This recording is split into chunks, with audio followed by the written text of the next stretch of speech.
দুটো সাইকেল তো 20 টাকা। শুন, ভাবির সাথে টাকা লিছি কেন? ভাবি? কার ভাবি? আরে আমাদের ভাবি, আকাশ ভাই ভালো আছে যে। না না, টাকা দিতে হবে না ভাবি। তোমার সাথে টাকা দিয়ে ছিনলে ভাই আবার আমাকে বলতে পারে। হ্যাঁ যাও। আকাশ কোথায়? ওই পাশে আছে।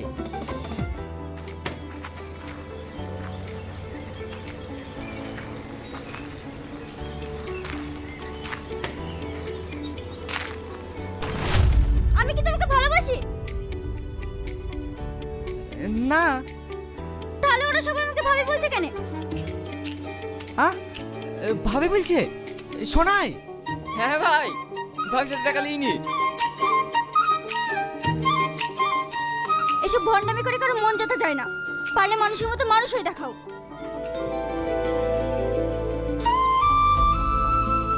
হ্যালো বন্ধুরা, আজ আমরা কথা বলবো মনের মতো টিভির দারুণ একটি নাটক বারুদ নিয়ে।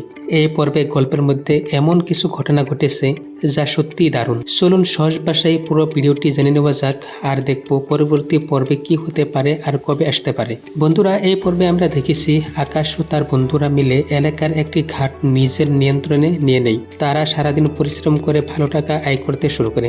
আকাশ তার এই উপার্জিত টাকা দিয়ে পরিবারের সবার জন্য বাজার করে আনে, যা থেকে তার মা বাবা খুব খুশি হয়। কিন্তু এর মধ্যে শুরু হয় বড় ঝামেলা। এলাকার প্রভাবশালী নেতা বা এমএলএ সাইফুলের সাথে ঘাটের দখল নিয়ে আকাশের বিরোধ বাঁধে। এমএলএ হুমকি দিলেও আকাশ ও তার বন্ধুরা একটু ভয় পায় না।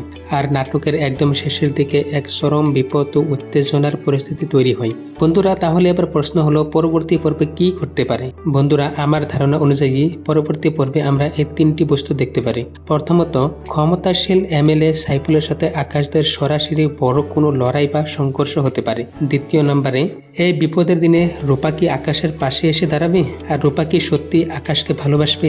3 নম্বরে, আকাশ কি শেষ পর্যন্ত অন্যায়ের সাথে লড়াই করে জয়ী হতে পারবে?